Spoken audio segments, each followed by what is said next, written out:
નમસ્કાર ખેડૂત મિત્રો, આજના આ ખાસ વિશ્લેષણમાં તમારું સ્વાગત છે. સીધી જ વાત પર આવીએ તો ખેતીમાં આપણો સૌથી મોટો દુશ્મન કોણ છે? નિંદામણ. આજે આપણે એક એવી જબરદસ્ત વૈજ્ઞાનિક પદ્ધતિ વિશે વાત કરવાના છીએ જેનાથી આ નિંદામણને ઉગતા પહેલા જ જડમૂળથી રોકી શકાય. ચાલો સમજીએ કેવી રીતે. આજના આ સેશનમાં આપણે મુખ્યત્વે 5 બાબતો પર નજર કરીશું. નિંદામણ અટકાવવાનો બેસ્ટ ઉપાય કયો છે? દોસ્ત સુપર ખરેખર શું છે?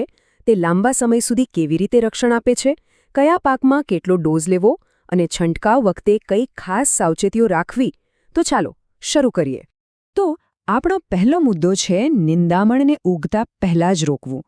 હવે જુઓ, આપણે સૌ જાણીએ છીએ કે નિંદામણ એ ખેતીનો સૌથી મોટો માથાનો દુખાવો છે. વિચાર કરો, જો આપણે ધ્યાન ન આપીએ ને તો આ નકામો કચરો આપણા પાકનું 30થી 40% જેટલું ઉત્પાદન ખાઈ જાય છે. આ એવો ચોર છે જે સીધો જમીનમાંથી આપણા મુખ્ય પાકના ભાગનું ખાતર અને પાણી ચોરી લે છે. અને પરિણામ, આપણો પાક સાવ નબળો પડી જાય છે. હવે આટલું મોટું નુકસાન થતું હોય તો આપણા મનમાં એક સીધો સવાલ થાય જ કે ભાઈ, શું આ નિંદામણને બહાર આવતા પહેલાં, એટલે કે ઉગતા પહેલાં જ અટકાવી શકાય ખરા? શું કોઈ એવો જાદુ કે એવી રીત છે કે આ કચરો જમીનની બહાર ડોક્યું જ ન કરી શકે? તો આનો જવાબ છે હા, બિલકુલ અટકાવી શકાય.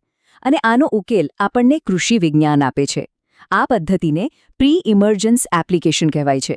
સરળ ભાષામાં કહું તો પ્રી ઇમર્જન્સ એટલે એક એવું જબરદસ્ત સુરક્ષા કવચ જે નિંદામણના બીજને જમીનની અંદર જ દબાવી દે છે. બીજ જમીનની સપાટી તોડીને બહાર આવે ને એ પહેલાં જ આ દવા એનું કામ પતાવી દે છે. છે ને કમાલની વાત?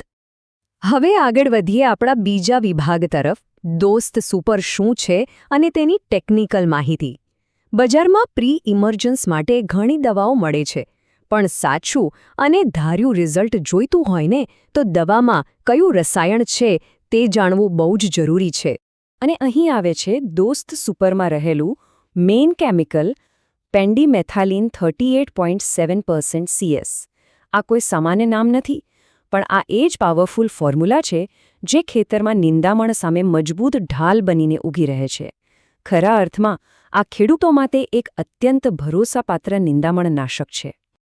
હવે મનમાં થશે કે આમાં એવું તે શું ખાસ છે? તો ચાલો આપણા ત્રીજા મુદ્દા પર જઈએ, લાંબા સમય સુધી રક્ષણ અને ફોર્મ્યુલેશનનું મહત્વ. આ નવી ટેકનોલોજી જૂની પદ્ધતિઓ કરતાં કેવી રીતે ચડિયાતી છે તે સમજવું બહુ રસપ્રદ છે. સામાન્ય પેન્ડીમિથાઇલિન અને આ નવી કેપ્સ્યુલ સસ્પેન્શન એટલે કે CS ટેકનોલોજી વચ્ચે રાત દિવસનો તફાવત છે. કેપ્સ્યુલ સસ્પેન્શન એટલે જાણે દવાની એક નાની કેપ્સ્યુલ જે જમીનમાં ધીમે ધીમે ખુલે છે. સામાન્ય દવાઓ તરત ઉડી જાય છે, જ્યારે આ CS ટેકનોલોજીને કારણે રસાયણ જમીનમાં ધીમે ધીમે ભળે છે. એનો સીધો ફાયદો એ થાય કે આ હર્બિસાઇડ જમીનમાં નોંધપાત્ર રીતે લાંબા સમય સુધી એક્ટિવ રહે છે. એકવાર સારી રીતે છંટકાવ કરી દીધો એટલે લાંબા સમય માટે નિંદામણના ટેન્શનમાંથી રજા. આ બધું સમજ્યા પછી સૌથી અગત્યની પ્રેક્ટિકલ વાત કરીએ. આપણો ચોથો મુદ્દો, યોગ્ય પાક અને ડોઝ. ગમે તેટલી સારી દવા હોય પણ જો તેનો ઉપયોગ ક્યાં અને કેટલો કરવો તે ન ખબર હોય તો બધું નકામું. આ દોસ્ત સુપર એક મલ્ટીટાસ્કર જેવું છે. કપાસ, મગફળી, ડુંગળી, સોયાબીન અને લસણ, આ બધા જ આવશ્યક પાકોમાં બિનદાસ્ત આનો ઉપયોગ કરી શકાય છે. આ પાકોમાં નિંદામણને શરૂઆતથી જ રોકવા માટે આની ખાસ ભલામણ કરવામાં આવે છે. ડોઝની વાત કરીએ તો 1 એકરમાં 600થી 700 મિલી જેટલી દવાનો ઉપયોગ કરવાનો રહે છે. હા, ચોક્કસ પાક અને જમીનની સ્થિતિ પ્રમાણે આમાં કદાચ થોડો ઘણો ફેરફાર થઈ શકે, પણ એકદમ ક્લીન, નિંદામણમુક્ત ખેતર જોઈતું હોય તો આ એક આદર્શ અને જરૂરી માત્રા છે. પૂરતો ડોઝ હશે તો જ પૂરેપૂરું રિઝલ્ટ મળશે, એ તો પાક્કો. અને હવે આવીએ આપણા છેલ્લા અને સૌથી ક્રિટિકલ મુદ્દા પર, છંટકાવ માટેની જરૂરી સાવચેતીઓ. બજારમાંથી ગમે તેટલી મોંઘી કે એડવાન્સ દવા લાવો, પણ જો વાતાવરણ અને જમીન અનુકૂળ ન હોય તો એ કામ નહીં કરે. આ દવાના છંટકાવ માટે સૌથી પહેલી અને આખરી શરત છે જમીનમાં ભેજ. જો જમીન સાવ સૂકી ભઠ્ઠ હશે તો આ રાસાયણિક કવચ એક્ટિવ જ નહીં થાય. એટલે પૂરતો ભેજ હોવો એકદમ ફરજિયાત છે. અને બીજું, કોઈ પણ દવા વાપરતા પહેલાં બોટલ પર આપેલી બધી સૂચનાઓ ધ્યાનથી વાંચવાની આદત અચૂક રાખવી. આ નાની બાબતો મોટા નુકસાનથી બચાવી શકે છે. આખી વાતનો નિચોડ કાઢીએ તો આ પ્રોડક્ટનો એક જ સ્પષ્ટ હેતુ છે. જેમ કહેવાય છે ને કે દોસ્ત સુપર, ખેતરના નિંદામણનો પાક્કો દુશ્મન. આ ખરેખર એક આગોતરા હુમલા જેવું કામ કરે છે.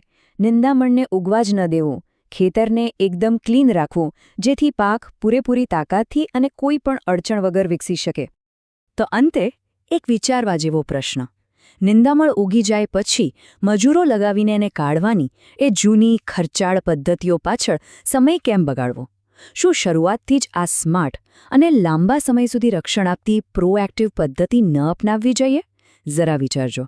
શું આ સક્રિય અભિગમ અપનાવવાથી આવનારી સિઝનમાં પાકના ઉત્પાદનમાં એક મોટી ક્રાંતિ ન લાવી શકાય? ચોક્કસ લાવી શકાય. આજના આ માર્ગદર્શક વિશ્લેષણમાં જોડાવા બદલ ખૂબ ખૂબ આભાર.